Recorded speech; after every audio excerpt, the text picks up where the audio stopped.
Let's start, let's start. चलो आओ। So we are starting in 3, 2, 1 and go. सबसे पहले इंडेक्स 33 अर्निंग्स पर शेयर की बात करता हूं। ईपीएस के अंदर दो तरह के ईपीएस होते हैं, एक होता है बेसिक ईपीएस, एक होता है डायलूटेड ईपीएस, ढालूटेड ईपीएस, बराबर क्या। तो इस बात ध्यान रखना, ईपीएस के अंदर वर्ड बाय वर्ड कंसेप्ट पढ़ने का जरूरत नहीं है, ज्यादा फोकस क्वेश्चंस पे करना, लेकिन जो भी रेलिवेंट कंसेप्ट आपको बताता हुआ चलता हूं फटाफट से।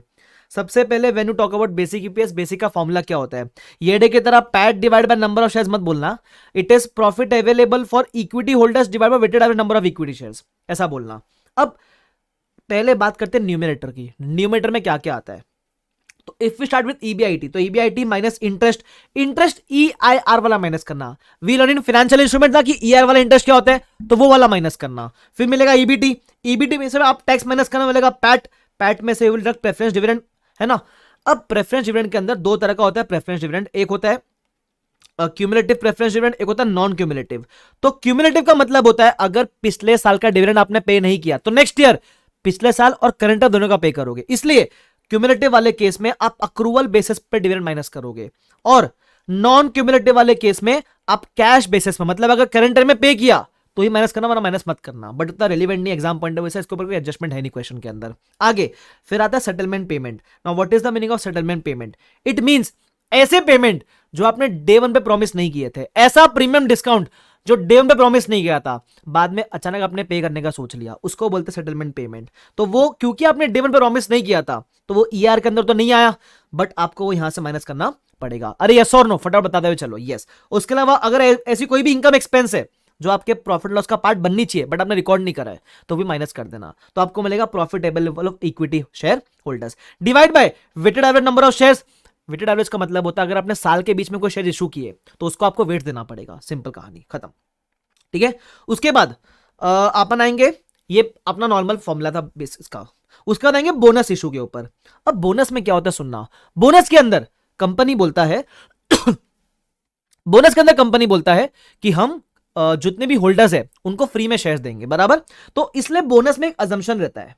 बोनस का अजम्पशन क्या होता है कि जो बोनस फैक्टर है ना, जो बोनस फैक्टर है that was outstanding from earliest reporting period, the bonus factor will be outstanding from earliest reporting period, है ना। अब इसका मतलब क्या है, तो मैंने नोटबुक में आपके लिए बढ़िया से एग्जांपल लिखा था, चलो आपको वो एग्जांपल दिखाता हूं फटाफट से, ठीक है। ये देखो बोनस शेयर्स, फॉर एग्जांपल एक बढ़िया वाला एग्जांपल लेता हूं, जैसे ये वाला है 5 लाख के ओपनिंग शेयर्स थे, ठीक है। न्यू इशू किया 2.5 लाख का, बोनस कितने रेशियो में दिया, 1:2 के रेशियो में अपन ने बोनस प्रॉमिस किया है। तो नॉर्मली हम क्या बोलते हैं, बोनस कितना देने वाले हैं, टोटल 7.5 लाख शेयर्स थे, उसमें आप बोनस दोगे 3.75 लाख शेयर्स, है ना। ओपनिंग शेयर्स पे आप इतना बोनस दोगे, न्यू इशू पे आप इतना बोनस दोगे। अब स्टैंडर्ड क्या बोलता है, बोनस के केस में अजम्पशन ये होता है कि bonus shares were outstanding from the earliest reporting period, ऐसा मत बोलना। आप पूरे 3,75,000 डे वन से थे ये नहीं कह सकते, क्यों, 3,75,000 किस पे दिए, ओपनिंग पे दिए और न्यू इशू पे दिए। देखो ओपनिंग के जो बोनस है वो डे वन से हो सकते हैं, लेकिन न्यू इशू पे जो बोनस है वो डे वन से नहीं हो सकते ना, वो मैक्स टू मैक्स इस दिन से हो सकते। तो स्टैंडर्ड बोलता है आप ऐसे केस में निकालने का बोनस फैक्टर। अब बोनस फैक्टर कैसे निकलता है देख लो। बोनस फैक्टर सिंपलिस्टिक तरीके से अगर आप निकालना चाहो तो आप निकालोगे 1 प्लस द बोनस रेशियो, उसको बोलते हैं बोनस फैक्टर, बराबर। तो जैसे 1 + 1/2, मेरा बोनस रेशियो 1 + 1/2 था ना, तो इधर 2 यहां ले जाने का बोलेगा 3/2, ऐसा 3/2। अगर 1 + 1/3 होता तो आप बोलते ये 3 ले जाओ इधर तो होगा 4/3, मतलब 3 ऐड कर देना उधर, ऐसा। तो वैसा आप बोनस फैक्टर निकालोगे। तो मेरे को आया बोनस फैक्टर 3/2, इसको ऐसे फ्रैक्शन में रखना, ठीक है, इसको डेसिमल मत लेकर आना, keep it as a fraction only. अब मानना कि bonus factor was outstanding from the earliest reporting period, जब से वो शेयर आया तब से बोनस फैक्टर भी था। इसका मतलब डे वन पे जो शेयर थे इसको आप 12/12 करोगे, उसके पहले आप 3/2 भी कर लेना बोनस फैक्टर की वजह से, जब से शेयर तब से उस पर बोनस फैक्टर। ये 2.5 लाख शेयर्स आपने जुलाई में इशू किया था ना, तो जुलाई से ये शेयर्स थे, इस पे बोनस भी उसी दिन से था। बायबैक के समय कोई बोनस था ही नहीं, तो बायबैक तो नॉर्मल आपने कर दिया। तो जब से वो शेयर आया तब से वो बोनस फैक्टर भी रहेगा, बस बोनस का ही अजम्पशन होता है। I hope this is clear to everyone. अरे यस और नो, परफेक्ट। चलो आगे बढ़ जाते हैं। फिर आता है राइट इशू। फिर कौन सा आता है, राइट इशू। राइट इशू का मतलब क्या होता है, राइट इशू का मतलब होता है कि जब भी आप अपने एग्जिस्टिंग शेयर होल्डर्स को शेयर्स सस्ते में देने का प्रॉमिस करते हो उसको बोलते हैं राइट इशू। सपोज आपका मार्केट में प्राइस चल रहा है 20 रुपीज, आपने बोला एग्जिस्टिंग वालों को कि मैं तेरे को 20 नहीं 15 में दूंगा, ले ऐसा, तो आपने एग्जिस्टिंग वालों को सस्ते में देने का प्रॉमिस किया ना, उसको बोलते हैं राइट शेयर्स। तो राइट शेयर्स में आइडियली एक नहीं दो एलिमेंट होते हैं। एक तो वो एलिमेंट जिसके लिए आप पैसा रिसीव कर रहे हो, सेकंड क्योंकि आप एग्जिस्टिंग वालों को सस्ते में दे रहे हो तो there is some bonus element also. तो इसके अंदर टोटल 3 स्टेप फॉलो करना है आपको। कितने step? 3 step. Exam point of view से 3 स्टेप याद रखो, आपका क्वेश्चन बहुत बेहतरीन तरीके से सॉल्व होगा। पहला, compute the x right price. अब ये गिवन नहीं होता है क्वेश्चन में, निकालना पड़ता है। कैसे निकालोगे? जितने भी शेयर्स थे राइट के पहले multiply by the come right price plus right shares into right price divide by total number of shares. जितने भी ये शेयर्स थे प्लस राइट शेयर्स थे डिवाइड उससे करो, जो भी आपको अमाउंट आएगा वो रहेगा आपका एक्स राइट प्राइस। जैसे इस मैंने क्वेश्चन लिया इलस्ट्रेशन नंबर 6, उसमें ये सारी फिगर्स थी। राइट के पहले 18 लाख शेयर्स थे, कम राइट प्राइस 60 दिया हुआ था, राइट में आपने 4.5 लाख शेयर्स दिए और right price was 30 divide by 18 plus 4.5 will be 22.5 बराबर। तो ये जो करोगे आपको मिलेगा एक्स राइट प्राइस। ये आपकी एक्स राइट प्राइस हो गई, ये आपकी कम राइट प्राइस होगी बराबर। स्टेप नंबर 1 होता है निकालो x right price. Step number 2 होता है निकालो बोनस फैक्टर। अब बोनस फैक्टर कैसे निकालते हैं? It is nothing but come right price divide by x right price. बड़ा अमाउंट डिवाइड बाय छोटा अमाउंट। बड़ा नंबर 60 होता है, छोटा नंबर 54 होता है, तो आपको मिलेगा बोनस फैक्टर। इसको ऐसे फ्रैक्शन में रखो बराबर, क्या 60/54। अब आपको स्प्लिट मारना है। मैंने क्या बताया? राइट में 2 हिस्से होते हैं, एक वो एलिमेंट जिसके लिए आपको पैसा मिला है और एक फ्री वाला एलिमेंट बोनस एलिमेंट। तो आप कैसे निकालोगे बोनस एलिमेंट? कैसे निकालोगे? सिंपल है, देखो मैं आपको ना इसी क्वेश्चन का रेफरेंस लेके बता रहा हूं, ठीक है। तो आपने राइट में कितने शेयर्स दिए? 4.5 शेयर्स दिए, ठीक है, 4.5 लाख शेयर्स दिए। तो अभी आप क्या करो, 18 लाख जो ओपनिंग शेयर्स थे, ओपनिंग शेयर्स थे ना 18 लाख, 18 लाख पे आप बोनस फैक्टर लगाओ 60/54 का, तो आपको आएगा 20 लाख। इसमें से जो ओपनिंग था माइनस कर दो, 18 लाख माइनस कर दो, तो जो 2 लाख मिला ना ये आपके बोनस शेयर्स है। क्या है आपका? ये बोनस शेयर। सर बोनस कैसे है ये? क्योंकि आपने इसको बोनस फैक्टर से मल्टीप्लाई किया ना, तो ये बोनस शेयर्स मिल गया। तो out of 4.5 lakh 2 lakh are bonus shares. इसको आप मानोगे outstanding from the earliest reporting period. और जो बैलेंस शेयर्स है 2.5 लाख, इसको आप मानोगे इशूड फॉर कंसिडरेशन। तो इस पे जिस दिन राइट इशू किया उतने महीने का वेट्स लगाओगे, ऐसा करना है बराबर। तो जैसे फॉर एग्जांपल अगर मुझे निकालना हुआ बेसिक ईपीएस, तो देखो कैसे निकालोगे। जो भी प्रॉफिट है वो ऊपर लिखोगे, डिवाइड बाय जब से शेयर्स तब से उसका बोनस फैक्टर 12/12 प्लस 2.5 लाख जो हमने बोला ना कैश के लिए इशू किया था, इस पे आप वेट्स लगाओगे। तो ये जब भी आपने दिया, सब वो जुलाई में दिया रहेगा, तो 9/12 का वेट लगाओगे, ऐसा ध्यान रखना। ये तो मैं आपको सिर्फ कंसेप्ट समझा रहा हूं, जब क्वेश्चन कराऊंगा तो वो क्लैरिटी आपको आ जाएगी, चिंता मत करना। इसका मतलब वापस से राइट में कितने स्टेप्स? 3 स्टेप। पहला, कंप्यूट करो एक्स राइट प्राइस। कैसे कंप्यूट करेंगे? मैं बोलूं क्वेश्चन में जितनी इंफॉर्मेशन सब यूज कर लो। बिफोर राइट के पहले कितने शेयर्स थे into come right price plus right shares into right price divide by total number of shares बराबर, इससे मिला x right price. Step number 2, compute bonus factor, come right divide by x right, ऐसे ही रखो उसको। फिर opening shares पे ये factor लगाओ, आपको मिलेगा बोनस शेयर्स। तो ओपनिंग शेयर्स पे मैंने ये फैक्टर लगाया, 20 मिला, ओपनिंग माइनस करो, मिलेगा बोनस शेयर्स। टोटल में से बोनस इतना, तो कैश के लिए जितना उतना जो बैलेंस बचा वो। ये जो 2 लाख से outstanding from the earliest reporting period 2.5 lakh के ऊपर आप लगाओगे, जितने महीने में इशू किया उतने महीने का वेट्स। कहानी हो गई खत्म। ये आपके लिए था कौन सा वाला क्वेश्चन? ये आपके लिए था राइट शेयर्स वाला क्वेश्चन, ध्यान रखना। उसके बाद राइट वाला केस अपना हो गया। उसके बाद आप आओगे अगला केस पे, दैट इज डायलूटेड ईपीएस। कौन सा? Diluted EPS. अब डायलूटेड के अंदर क्या होता है सुनो, ये बेसिक का हो गया। बेसिक में नॉर्मल है, बेसिक ईपीएस, बोनस और राइट शेयर, ये 3 केस आते हैं। फिर आता है डायलूटेड ईपीएस। डायलूटेड में क्या होता है? डायलूटेड का मतलब होता है पोटेंशियल इक्विटी शेयर्स का इफेक्ट कंसिडर करना। इसका मतलब अपना नॉर्मल बेसिक ईपीएस क्या होता है? Earnings available for equity holders divide by weighted number of equity shares. अब डायलूटेड में क्या करते हैं अपन? कुछ होते पोटेंशियल इक्विटी शेयर्स। पोटेंशियल का मतलब होता है वो आज इक्विटी नहीं है लेकिन फ्यूचर में इक्विटी बनने की क्षमता रखते हैं। Convertible debentures, convertible bonds, convertible preference shares, ESOPs, share warrants, ये सब आज इक्विटी नहीं है लेकिन फ्यूचर में दे कैन बिकम इक्विटी।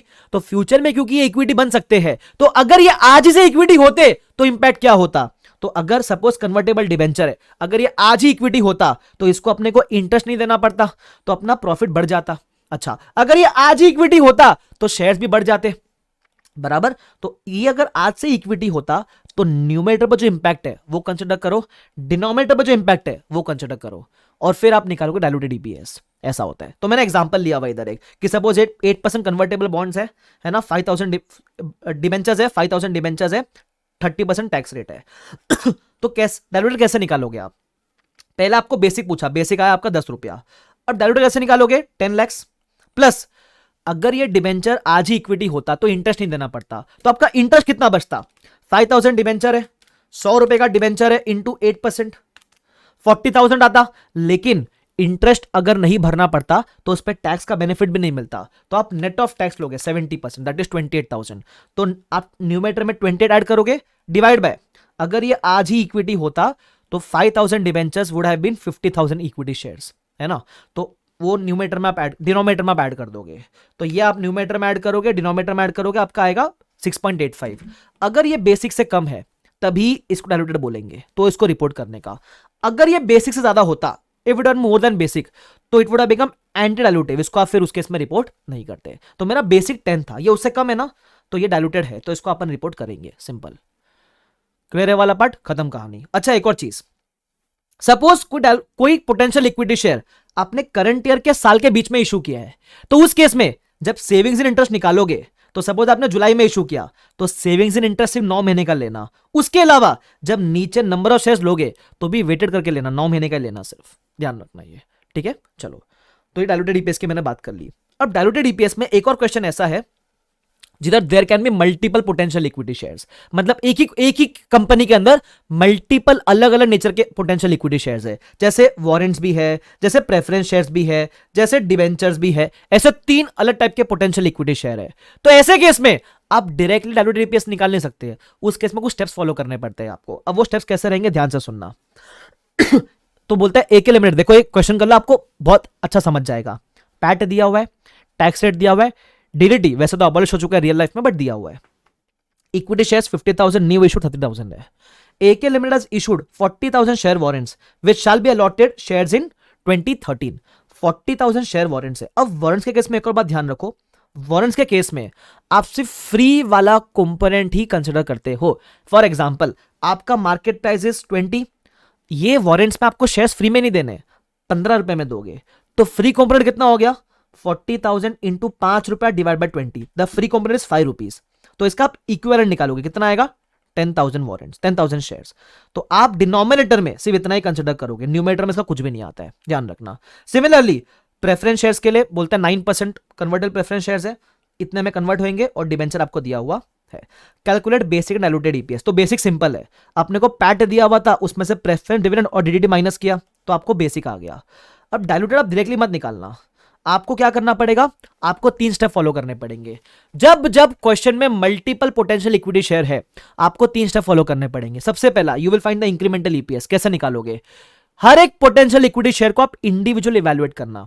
कैसे, वारंट्स के इक्विटी बनने से न्यूमरेटर पे क्या इंपैक्ट है और डिनोमिनेटर पे क्या इंपैक्ट है।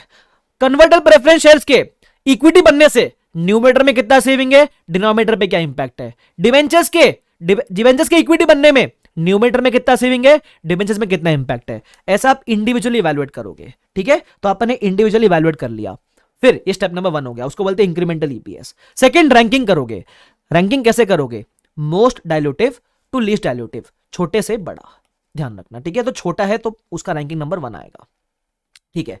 फिर कंक्लूजन, अब ये कैसे करेंगे, एक एक एलिमेंट को इंडिविजुअली इवैल्यूएट करना। पहले बेसिक का न्यूमरेटर डिनोमिनेटर लिखो, बेसिक इतना आ गया, फिर इसमें जो रैंकिंग नंबर 1 था उसको ऐड करो। तो वारंट्स पहला था तो वारंट्स को ऐड किया, टोटल मारो, ईपीएस मिलेगा। अब बताओ ये डाइल्यूटिव है कि एंटी है, तो पिछले वाले से कंपेयर करना, तो मैं बोला पिछले वाले से कम ही है तो डाइल्यूटिव है। फिर अगला रैंकिंग में क्या था, प्रेफरेंस, तो उसको ऐड कर, ठीक है, तो उसको ऐड किया, ठीक है, टोटल निकालो, फिर निकालो ईपीएस। अब इसको बेसिक से नहीं, इसको इसके पिछले वाले से कंपेयर करो, कम है ना, डाइल्यूटिव है। फिर रैंकिंग में अगला कौन सा था, कन्वर्टेबल डिवेंचर, इसको ऐड करो, बराबर। अब इसको कंपेयर कर पिछले वाले से, अब ये पिछले वाले कंपेरिजन में ज्यादा आ गया, ज्यादा, तो ये एंटी है, मतलब आपका डिवेंचर इज एंटी डाइल्यूटिव। तो आप जब डाइल्यूटेड ईपीएस निकालोगे तो आप सिर्फ वारंट्स और प्रेफरेंस कंसीडर करोगे, इसको कंसीडर नहीं करोगे, बिकॉज ये वाला पोटेंशियल इक्विटी एंटी डाइल्यूटिव है। तुम समझ रहे हो, तो मैंने बेसिक लिया, उसमें वारंट्स और प्रेफरेंस का इफेक्ट कंसीडर किया, तो आपको डाइल्यूटेड ईपीएस आया 10.81 का। तुम समझ रहे हो, तो इसलिए अपने को इंडिविजुअली इवैल्यूएट करना है, अलग अलग इवैल्यूएट करना है, बराबर। क्या साथ में नहीं कर सकते, कंबाइन करके नहीं कर सकते कब से भी। तो 3 स्टेप फॉलो करना है। सबसे पहले वापस से, पहला स्टेप क्या था, कैलकुलेट इंक्रीमेंटल ईपीएस, दूसरा रैंकिंग दो, मोस्ट डाइल्यूटिव से लीस्ट डाइल्यूटिव, और तीसरा कंक्लूजन, एक एक करके ऐड करके कंसीडर करो और पिछले वाले से कंपेयर करो, ठीक है, ध्यान रखना। अच्छा, काफी लोग बोले सर इसका भी बोर्ड नोट शेयर कर देना, तो मैं लिख लेता हूं, चलो इसका भी बोर्ड नोट चाहिए आपको, तो मैं अपने टेलीग्राम पे डाल दूंगा इसका भी बोर्ड नोट्स, ठीक है। खुश? इंडिया 33 मैं लिख के रख रहा हूं, मैं सब शेयर कर दूंगा, चिंता मत करो, ठीक है। जो मैं कर सकता हूं वो मैं कर दूंगा। जैसे आप बोलोगे किताब कर दो सर पूरी, तो किताब कॉपीराइटर वो नहीं कर सकता, जितना मैं कर सकता हूं उतना मैं करूंगा, चिंता मत करो, ठीक है। चलो आगे, ये हो गया डायलूटेड ईपीएस, तुमको समझता है क्या? तो ये तुमको अगर बेसिक बेसिक चीज समझ गई ना, एक बोनस का क्वेश्चन, एक नॉर्मल बेसिक ईपीएस वाला क्वेश्चन, एक राइट साइड का क्वेश्चन और एक डायलूटेड वाला क्वेश्चन, ये समझ गया तो काम बन जाएगा। ये बेसिक कंसेप्ट ध्यान रखो, बाकी सारे कंसेप्ट अपन क्वेश्चन में कवर कर लेंगे। तो कंसेप्चुअली इतना आपको ध्यान रखना है, ठीक है। तो कंसेप्ट में इतना करके दो, कहानी खत्म हो जाती है इसकी। अब अपन क्वेश्चंस पे आते हैं। अब क्वेश्चंस अपन सारे बहुत सारे करेंगे इसके अंदर, ठीक है, ध्यान रखना। तो सबसे पहले जो काम का क्वेश्चन है वो आपके लिए आएगा, आम आम आम आम आम आम आम देखने तो मुझे जरा, नहीं नहीं नहीं, यहाँ नहीं। एक क्वेश्चन नंबर 8 है, इसको मैं सिंगल स्टार दूंगा, इसे रेफर कर लेना एक बार, ठीक है। क्वेश्चन नंबर 7 है, 7 ये बोनस वाला एक क्वेश्चन है कुछ, तो मतलब बोनस का क्वेश्चन नहीं है एक्चुअली, बोनस देने वाला मैनेजमेंट को, वैसा उस वाला क्वेश्चन है, तो एक स्टार मार्क कर देना इसको, ठीक है। सीधा आओगे क्वेश्चन नंबर 9 पे, इलस्ट्रेशन नंबर 9 पे, शानदार क्वेश्चन है, मजा आ जाएगा तुमको क्वेश्चन करने में, ठीक है। क्या बोलता है ध्यान से सुनना। एट 30 जून, यहां ईयर एंड 30 जून है, ठीक है, वो भी एक नया पार्ट है इसमें। 1,50,000 ऑर्डिनरी शेयर्स थे, ₹1 के ईच, ठीक है। और बोलते हैं कन्वर्टेबल लोन स्टॉक था 12,50,000 का, ठीक है। Each ₹100 may be converted at any time during this years. अब कन्वर्जन का रेशियो दिया हुआ है, यहां कन्वर्ट करोगे तो 135 के रेशियो में कन्वर्ट करोगे, इसको कन्वर्ट करोगे तो 130 के रेशियो में करोगे, इसको करोगे तो ऐसा करोगे, इसको करोगे तो ऐसा करोगे, ठीक है। अब ऐसे केस में हम कौन सा वाला कन्वर्जन रेशियो लेंगे? जो भी हाईएस्ट नंबर ऑफ शेयर्स में रिजल्ट करता है ना, वो लेने का, क्योंकि अपने को चाहिए मोस्ट डाइल्यूटिव, ठीक है। तो इसमें ये वाला कंसिडर करना है आपको, ध्यान रखना, ठीक है। तो यू विल कंसिडर दिस वाला कन्वर्जन रेशियो, 135 वाला कन्वर्जन रेशियो। तो फिर आप कैसे लोगे? बोलता है हर 100 रुपए का, हर 100 रुपया इतने में कन्वर्ट होएगा, तो 12,50,000 इंटू 135 डिवाइड बाय 100, उतना आप कंसिडर करना, ठीक है। 135 कन्वर्जन रेशियो आप कंसिडर करोगे। आगे फिर बोलता है लोन स्टॉक्स। अच्छा, ये इशू कब किया था आपने? ये आपने 1 अक्टूबर में इशू किया था, ईयर एंडिंग जून है, अक्टूबर में इशू किया। तो जब आप करंट ईयर में सेविंग्स वगैरह निकालोगे, सेविंग्स इन इंटरेस्ट, तो आप पूरे 12 महीने के मत निकालना, जून जुलाई अगस्त सितंबर, मेरे ख्याल से नहीं, सॉरी, जुलाई अगस्त सितंबर, 3 महीने का मत निकालना। मतलब savings in interest first year में 9/12 का रहेगा, और जो नीचे weighted average number of shares आएंगे उसमें भी इंटू 9/12 करना मत भूलना फर्स्ट ईयर में, ध्यान रखना इस बात को, ठीक है। उसके बाद और क्या बोला हुआ है? फिर यह भी बोला हुआ है कि there is some losses also, कोई डेरिवेटिव लॉसेज है हर साल में, 2 साल का आपको दिया हुआ है मेरे हिसाब से, अपने को 2 इयर्स का पूछा है। तो फर्स्ट ईयर में 9/12 का आएगा, सेकंड ईयर में 9/12 वगैरह नहीं आएगा, सेकंड ईयर में 12/12 भी आएगा। अब 2 साल में कुछ लॉस हुआ है, और एक खास बात यह है कि इस लॉस पे कोई भी टैक्स कॉन्सिक्वेंसेज नहीं है। इसका मतलब ये जो लॉस है आप प्रॉफिट आफ्टर टैक्स में से माइनस करना है ना, समझ रहे हो तुम, क्योंकि इस पे आपको कोई टैक्स बेनिफिट नहीं है, तो प्रॉफिट आफ्टर टैक्स में से ये लॉस माइनस करना, ध्यान रखना। आगे फिर बोलता है profit before interest and fair value movements आपको दिया हुआ है, ठीक है। तो अपन निकाल लेंगे, रेट 33% दिया हुआ है। तो अभी कैसे करना है ध्यान से सुनना, चलो मैं आपको दिखाता हूं। यहां मेरे पास सोल्यूशन है, सोल्यूशन दिखाऊंगा, बेटर समझेगा आपको। मेरे ख्याल से यही वाला है, हाँ ये देखो, इलस्ट्रेशन नंबर 9, 2 साल का पूछा है, ठीक है। तो अभी ना इसका एक फॉर्मेट होता है कैसे करने का। न्यूमरेटर में बहुत सारे एडजस्टमेंट है ना, तो बेसिक लिखो न्यूमरेटर फिर डिनोमिनेटर, फिर डायल्यूटेड लिखो, तो इसमें न्यूमरेटर फिर डिनोमिनेटर, फिर a डिवाइड बाय b करोगे तो आंसर आएगा। जैसे फॉर एग्जांपल बेसिक है, न्यूमरेटर में क्या क्या आएगा आपको दिया हुआ, profit before interest tax and fair value movements. पहले आप इंटरेस्ट माइनस करो, ठीक है, क्योंकि फर्स्ट ईयर में वो इशू अपन अक्टूबर में किया था, तो फर्स्ट ईयर में सिर्फ 9 महीने का इंटरेस्ट माइनस करोगे, सेकंड ईयर में पूरा 12 महीने का आएगा, ध्यान रखना। फिर पहले टैक्स माइनस करोगे 33%, उसके बाद पैट में से आप फेयर वैल्यू लॉस माइनस करोगे, ठीक है। आपको मिलेगा क्या? ये आपको न्यूमरेटर मिलेगा, ये numerator earnings available for equity share holders.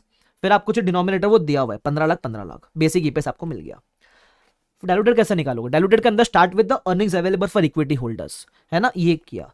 Add the effect of potential equity share, अगर वो कन्वर्टेबल ऑन इक्विटी होता तो इंटरेस्ट बचता आपका। अब इंटरेस्ट कितना बचता? यहां पहले वाले साल में सिर्फ 9 महीने का बचता, तो 9 महीने का interest 75,000, but net of tax बचता, तो 75 इंटू 67%। सेकंड वाले ईयर में भी, सेकंड वाले ईयर में पूरा 12 महीने का बचता बराबर, लेकिन नेट ऑफ टैक्स तो 1 लाख इंटू 67%, तो ये आ जाता। उसके बाद fair value loss net of tax मत लेना, बिकॉज इस लॉस पे आपको कोई टैक्स बेनिफिट मिला ही नहीं था, तो वो ऐड बैक कर देना, बिकॉज अगर ये पोटेंशियल इक्विटी शेयर इक्विटी होता तो ये लॉस भी नहीं होता आपको, ठीक है। तो ये आपका आ गया न्यूमरेटर फॉर डायलूटेड ईपीएस। अब चाहिए डिनोमिनेटर फॉर डायलूटेड ईपीएस, कैसे? Veins plus effect of potential equity share. Veins तो लोगे फर्स्ट ईयर में, जब पोटेंशियल इक्विटी शेयर लोगे तो 135 के कन्वर्जन रेशियो पे 9/12। बाय 9/12 बिकॉज वो उतने ही मंथ्स फर्स्ट ईयर में आउटस्टैंडिंग था, सेकंड ईयर में पूरे 12/12 के लिए लोगे आप। तो ये आपको ए मिला था न्यूमरेटर, बी मिलेगा denominator, A divide by B आप करोगे तो डायलूटेड ईपीएस आपको मिल जाएगा। ये फॉर्मेट से सॉल्व करना आपको एकदम आसानी से स्मूथली जाएगा। वापस से फॉर्मेट क्या था, पहले बेसिक ईपीएस लिखो, बेसिक में दो चाहिए, न्यूमरेटर डिनोमिनेटर, तो पहले निकालो न्यूमरेटर उसको बोल दो ए, फिर निकालो डिनोमिनेटर उसको बोल दो B, A divide by B basic, फिर डायलूटेड ईपीएस। न्यूमरेटर में जो भी इफेक्ट वगैरह ऐड करो इसको बोल दो ए, फिर डिनोमिनेटर उसमें पोटेंशियल इक्विटी ऐड करो इसको बोल दो B, A divide by B denominator. Confirm कर लेना कि ये बेसिक से कम है ना, बेसिक से कम है तो ही डायलूटेड होगा, ध्यान रखना। क्लियर है वाला पार्ट, खत्म। उसके अलावा लेट मी सी, ये था क्वेश्चन नंबर 9, शानदार क्वेश्चन। फिर question number 10, again a very good question. क्या बोलता है, ध्यान से सुनना। ये अपने ऑप्शन वगैरह दिया था, याद है वारंट्स वगैरह वाला पार्ट, ये वारंट्स वाला पार्ट है। तो हमारे पास पहले 40 लाख इक्विटी शेयर्स है और हमने कितने वारंट्स दिए हैं, कितने ऑप्शन है, 6,30,000 ऑप्शन है। अब कितने में देने वाले हो ऑप्शन, फ्री में नहीं दे रहे हो आप, 70 रुपीज में देने वाले हो। अब ये क्वेश्चन इंपॉर्टेंट क्यों है, वारंट्स में हम सिर्फ फ्री कंपोनेंट कंसिडर करते हैं, तो 6,30,000 इंटू, अब फर्स्ट ईयर में आपका मार्केट में रेट था 120, तो फ्री कंपोनेंट कितना हो गया, 70 और 50 का डिफरेंस, दैट इज 70 और 120 का difference, that is 50 divide by 120, this is the free component. ये फर्स्ट ईयर में 17 में, 18 में आपका फ्री कंपोनेंट कितना रहेगा, 6,30,000 इंटू, अब नेक्स्ट ईयर ये तो सेम रहेगा लेकिन मार्केट प्राइस कैन चेंज ना, तो फ्री कंपोनेंट विल बी 90, तो 90 डिवाइड बाय 160 ऐसा, क्योंकि दोनों साल आपका फ्री कंपोनेंट अलग अलग है, तो इफ नंबर ऑफ शेयर्स का जो इंपैक्ट है वो अलग अलग होगा हर साल के अंदर, ये आपको ध्यान रखना है। तो देखो मैंने ऐसा किया हुआ है, वारंट्स का फर्स्ट ईयर में free component was 50, second year में इट वाज 90 बाय 160, ध्यान रखना। Accordingly will find the diluted EPS, simple. तो इसलिए ये एलडीआर था, मतलब यही वाले पार्ट के लिए एलडीआर है, दैट्स इट। तो मैंने वो भी डिस्कस कर लिया आपके साथ, आगे बढ़ जाए, यस। फिर आएगा अपना इलस्ट्रेशन नंबर 11, तो चिंदी है, 12 आता है, 12। ये वो वाला कंसेप्ट है जिसके ऊपर मैं डायरेक्टली क्वेश्चन में डिस्कशन करूंगा, ध्यान रखना, ठीक है। कैसे करना है सुन लेना, ये यही क्वेश्चन में आधे लोग को तो तकलीफ होती है, तो मैं तो आपको रिकमेंड करूंगा इसको राइट एंड प्रैक्टिस घर पे जरूर करना, ठीक है। लिख के करोगे तो मजा आएगा, वरना मजा नहीं आएगा इसके अंदर। तो क्या बोलते हैं सुन लो, वो बोलते हैं 10 लाख शेयर्स है, ठीक है। फिर बोलता है एक्स्ट्रा शेयर इशू करेंगे, इस एक्चुअली ये पता है कौन से कंसेप्ट पे बेस्ड है, कंटिजेंटली इशूएबल शेयर्स के ऊपर बेस्ड है, ध्यान रखना, ठीक है। किस पे बेस्ड है, कंटिजेंटली इशूएबल शेयर्स पे बेस्ड है। कंटिजेंटली इशूएबल मतलब कि कुछ कंडीशन मीट का तो ही शेयर इशू करेंगे। तो बोलता है 5,000 शेयर इशू करेंगे जब जब आप एक नया रिटेल साइट ओपन करोगे, जब जब क्या करेंगे, नया रिटेल साइट ओपन करेंगे तब तब शेयर इशू करेंगे, ठीक है। कितने इशू करेंगे, 5,000। उसके अलावा जब भी आप 20 लाख के ऊपर प्रॉफिट कमाओगे तो एवरी 1,000 रुपीज पे 1,000 शेयर देंगे, ये बोला है, ठीक है। ये वाले शेयर्स कब देंगे, साल के एंड पे देंगे, लेकिन ये जो 5,000 है जैसे स्टोर खुला तब आपको शेयर दे देंगे, ध्यान रखना। आगे फिर आपको प्रॉफिट का इंफॉर्मेशन दिया हुआ है, प्रॉफिट का जो इंफॉर्मेशन है वो क्यूमुलेटिव दिया हुआ है क्वार्टर वाइज। तो फर्स्ट क्वार्टर में 11 लाख था, सेकेंड क्वार्टर में टोटल वॉज 23 लाख, तो ये टोटल 2 क्वार्टर का है, आपको सिर्फ सेकंड क्वार्टर का चाहिए तो डिफरेंस निकालो, फर्स्ट क्वार्टर में 11 था, सेकंड क्वार्टर में 23 था, तो सेकंड क्वार्टर कितना हो गया, 12 लाख इंक्रीमेंटल, ऐसा। तो आपको वैसे हर क्वार्टर का निकालना पड़ेगा। तो क्वार्टर 3 में लॉस था, क्वार्टर 4 में प्रॉफिट अगेन हो गया। Calculate basic and diluted EPS. अब क्या करना है सुन लो, इन्होंने सबसे पहले स्टोर कब कब खोला है वो देखो, एक तो 1 मई को खोला है और एक 1 सितंबर को खोला है। अब एक बात ध्यान रखना, क्वेश्चन में बोला नहीं है लेकिन यहां डायलूटेड और बेसिक क्वार्टरली भी निकालना है और एनुअली भी निकालना है, ये जब एग्जाम में आएगा तो बता के आएगा, ध्यान रखना, ठीक है। तो अब सबसे पहले क्या करेंगे अपन, सबसे पहले देखो बेसिक ईपीएस, 2 चीज चाहिए, एक चाहिए न्यूमरेटर, एक चाहिए डिनोमिनेटर। न्यूमरेटर तो अपन ने छाप लिया, यहां से अपने को मिल जाएगा न्यूमरेटर प्रॉफिट कितना है ईच क्वार्टर का, और एनुअल का लिख दो। फिर आएगा डिनोमिनेटर, डिनोमिनेटर में क्या लोगे, जितने भी शेयर्स पहले से थे 10 लाख, तो वो लिख दिया डिनोमिनेटर में। अब रिटेल साइड की वजह से, पहले बेसिक की बात करो, ठीक है। तो रिटेल साइड की वजह से बेसिक में कितना ऐड होएगा, तो पहला स्टोर आपने कब खोला है, मई में खोला है, दिसंबर ईयर एंड है, तो पहले क्वार्टर में आपने कोई भी स्टोर नहीं खोला है, जैन से मार्च में कुछ भी नहीं खोला अपन ने, तो पहले क्वार्टर में इसका कुछ भी नहीं आएगा। सेकंड, फिर आएगा अप्रैल से जून, तो आपने साइट कब खोली है, 1 मई को, बराबर। तो फर्स्ट मे को आपने 5000 शेयर इशू किया ना, तो बेसिक में कितने महीने के लिए आएगा, मई और जून 2 महीने के लिए बेसिक में आएगा। तो आप बोलोगे 5000 इंटू 2/3 निकालोगे, देखो इतना ही आएगा। उसके अलावा तीसरे क्वार्टर में, अब जो आपने इस क्वार्टर में इशू किया वो तो अगले क्वार्टर में पूरे क्वार्टर आउटस्टैंडिंग होगा ना, तो 5000 इंटू 3/3 प्लस क्या आपने नेक्स्ट क्वार्टर में कुछ नया इशू किया, क्या सितंबर में इशू किया, तो अगला क्वार्टर कब होता है, जुलाई से सितंबर, तो 1 सितंबर को इशू किया, तो 5000 इंटू 1/3 भी आप करोगे तो करके देखो इतना ही आएगा। अब जो यहां इशू किया और जो यहां इशू किया वो नेक्स्ट क्वार्टर में तो पूरे 3 महीने के लिए होगा ना, तो 5000 इंटू 3/3 प्लस 5000 इंटू 3/3 10,000 आ जाएगा, बराबर। ये आपका ईच क्वार्टर का हो गया। आई होप आपको इतना समझ जाता है। फिर आता है फुल ईयर का। फुल ईयर के लिए क्वार्टर में क्या हुआ छोड़ दो, ईयर के पॉइंट ऑफ व्यू से देखो कब कब आपने खोला था। एक तो मई में खोला था, तो मई जून जुलाई अगस्त सितंबर अक्टूबर नवंबर दिसंबर 8 मंथ्स। तो फुल ईयर के लिए मैं बोलूंगा 5000 इंटू 8/12 प्लस एक खोला आपने सितंबर में, तो सितंबर अक्टूबर नवंबर दिसंबर 4 मंथ्स, तो मैं बोलूंगा 5000 इंटू 4/12 कितना हो गया 5000 करके देख ले भाई, तुम समझे क्या। तो ये आपका हो गया बेसिक का, डिनोमिनेटर में रिटेल साइड के वजह से जितने भी शेयर्स देने हैं वो। उसके बाद जब आप अर्निंग्स एक्स्ट्रा कमाओगे तभी भी शेयर्स देने हैं ना, लेकिन एक्स्ट्रा अर्निंग्स पे शेयर देने ही कब है, ईयर के एंड पे देने हैं। तो अगर ईयर के एंड पे कुछ इशू भी किया तो वो बेसिक में नहीं आएगा ना, क्योंकि वो लास्ट डे पे इशू किया। जो लास्ट डे पे इशू किया तो बेसिक में आएगा ही नहीं। तो बेसिक के शेयर्स कितने होंगे आपके, सॉरी अर्निंग्स की वजह से बेसिक में कुछ भी नहीं आएगा। Is this clear to everyone क्या? यस। पानी पी लो।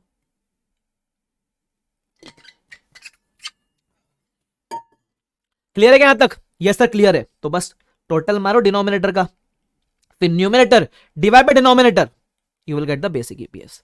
बेसिक क्लियर है यहां तक? अगर बेसिक आपको समझता है तो डाइल्यूटेड तो इससे भी इजी है, डाइल्यूटेड तो इससे भी इजी है। सुनना क्या है वो। अब डाइल्यूटेड में फर्स्ट क्वार्टर में क्या आपने कोई भी साइट खोला? फर्स्ट क्वार्टर में क्या आपने कोई भी साइट खोला? नहीं, तो बेसिक में भी नहीं आएगा, डाइल्यूटेड में भी नहीं आएगा, पहली चीज। सेकेंड चीज, सेकेंड क्वार्टर में आपने कब खोला था? 1 मई को, बराबर। तो आपने क्या बोला था? 5000 इंटू 2/3, ये तो बेसिक में आ गया था। तो जितने महीने बेसिक में आया ना उसके remaining months it will come in diluted, ऐसा याद रखने का। तो 2 मंथ्स के लिए बेसिक में था, तो 1 मंथ के लिए it will be in diluted. तो पूरा 5000 आ जाएगा ऑटोमेटिकली 2 मंथ्स के लिए बेसिक में, बाकी 1 मंथ डाइल्यूटेड के अंदर। अच्छा, यहां थर्ड क्वार्टर की बात करते हैं। जो यहां आपने खोल लिया था वो तो आ जाएगा 3/3, मैं यहां ऊपर लिखता हूं, ठीक है। जो 5000 पहले खोला उसका 3/3 आ जाएगा, प्लस जो आपने सितंबर में खोला वो 1/3 के लिए बेसिक में आएगा। अब जितने महीने बेसिक में आए वो ठीक, बाकी किस में आएगा? डाइल्यूटेड में। तो 5000 इंटू 2/3 डाइल्यूटेड, मतलब अल्टीमेटली वो पूरे क्वार्टर के लिए आ ही जाएगा ना। अल्टीमेटली जब भी आपने खोला है, इन शॉर्ट पूरे क्वार्टर के लिए कंसिडर कर ही लेना। तो आपने इस क्वार्टर में खोला ना, तो कभी भी खोला थोड़ा महीना बेसिक बाकी डाइल्यूटेड, तो पूरा ही जाएगा। इस महीने खोला तो पहले तो 5000 जो था वो तो आएगा, नया खोला उसका भी आ जाएगा, यहां भी पूरा आ जाएगा, सिंपल। फुल ईयर के लिए लॉजिक कैसे लगाएंगे सर? मई में खोला था ना, तो 5000 इंटू मई से लेकर दिसंबर, ये बेसिक में आया था, तो जितने महीने बेसिक में आया वो ठीक, बाकी 4/2 डाइल्यूटेड में आएगा। सितंबर में खोला था तो 5000 इंटू 4/12 बेसिक में आया, बाकी 8/12 कम डाइल्यूटेड, तो पूरा साल के लिए ले ही लेना उसको।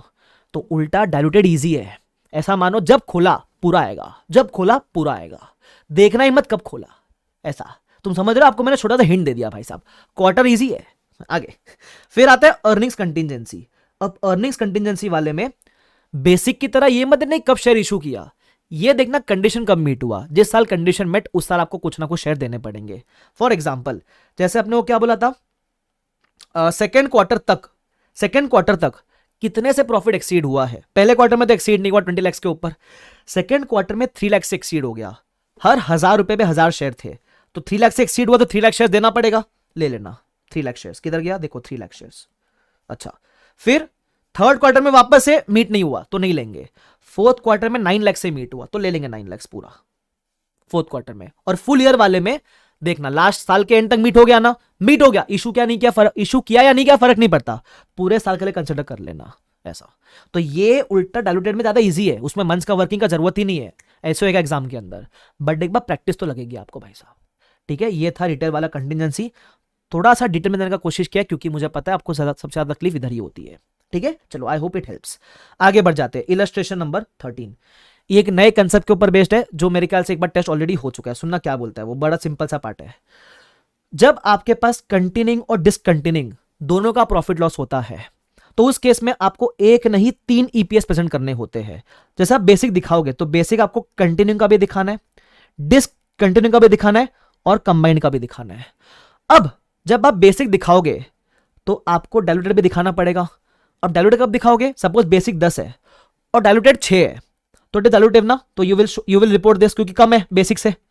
अगर आपका कंटिन्यूइंग वाला रिपोर्टेबल है, अगर आपका कंटिन्यूइंग वाला रिपोर्टेबल है, तो डिसकंटिन्यूइंग और कंबाइंड का भी डाइल्यूटेड रिपोर्ट करना ही पड़ेगा।